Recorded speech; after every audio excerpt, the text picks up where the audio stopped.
বলছি, new York থেকে বলছি, নিউ ইয়র্ক থেকে বলছি। কয়েকদিনের মধ্যেই তোমার বিয়ে। মেয়েটাকে পারভিন দেখতে পেল না। মাঝে মাঝে মেয়েটার উপর রাগ হলে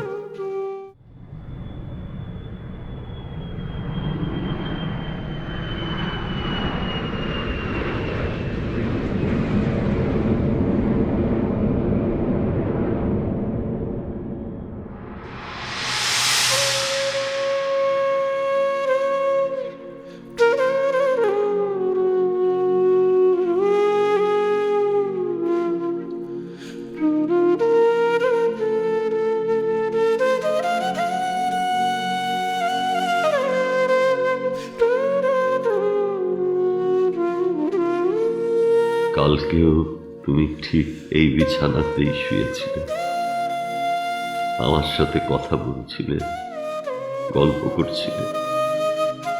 হিসেব করলে একটা দিনও পার হয়নি, কিন্তু এর মধ্যে কত দূরেই না চলে গেলে তুমি।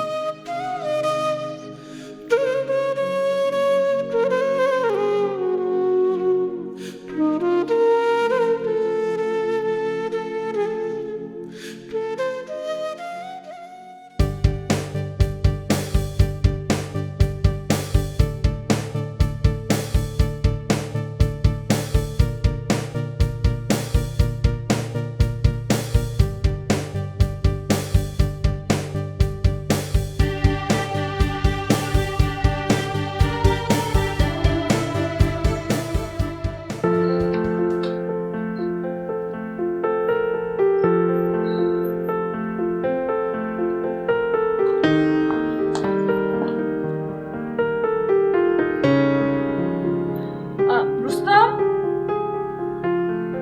Rustam, good morning. Good morning. আচ্ছা, ইন্তু কোথায়? ভাইয়া তো এখন আসেন নাই। আসেনি? আমি সকালবেলা ফোন দিলাম, ফোন ধরলো না। আমি তো ভাবলাম বোধহয় চলে এসছে, ব্যস্ত এখানে, এই জন্য ফোন ধরতে পারিনি। কেন আসেনি? ও মনে হয় মাজেদ আঙ্কেলের বাসায় গেছে। সরি, মাজেদ আঙ্কেলটা কি?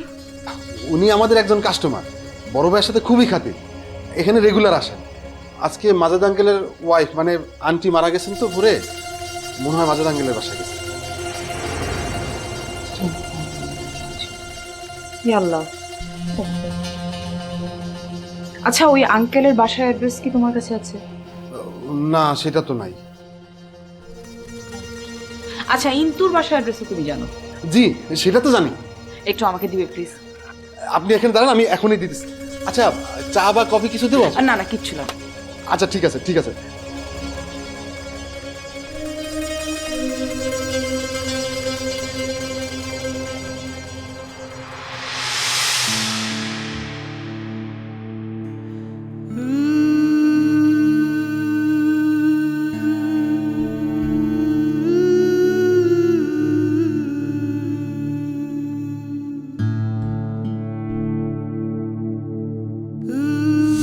মরে যাবে মানে? আরে তোমাকে মরতে দিচ্ছে কে? আরে বললাম তো, প্রয়োজনে আমেরিকায় গিয়ে তোমার চিকিৎসা করানো হবে। তুমি যখন পুরোপুরি সুস্থ হয়ে উঠবে, তখন তুমি প্যান্ট শার্ট পরে, হ্যাঁ, ওই বিদেশি মেম সাহেবদের মতো সেজে গুজে তোমাকে সাথে নিয়ে রাস্তায় রাস্তায় ঘুরে বেড়াবো। হ্যাঁ, তুমি যাই বলো না কেন, আমি জানি মাঝে আমার হাতে খুব একটা সময় নেই।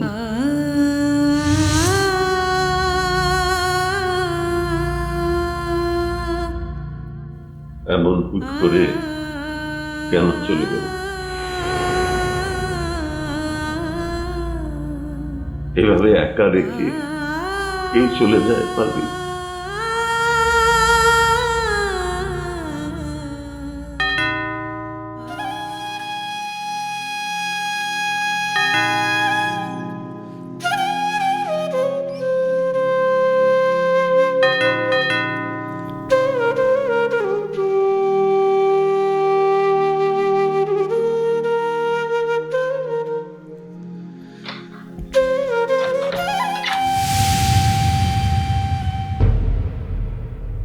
মীরা, তুই?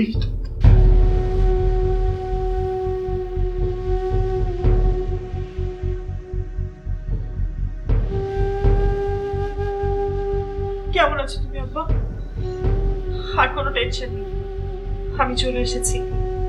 তোমাকে আর আম্মাকে এবার আমি সাথে করে নিয়ে যাব। আম্মার চিকিৎসা আমেরিকাতেই হবে।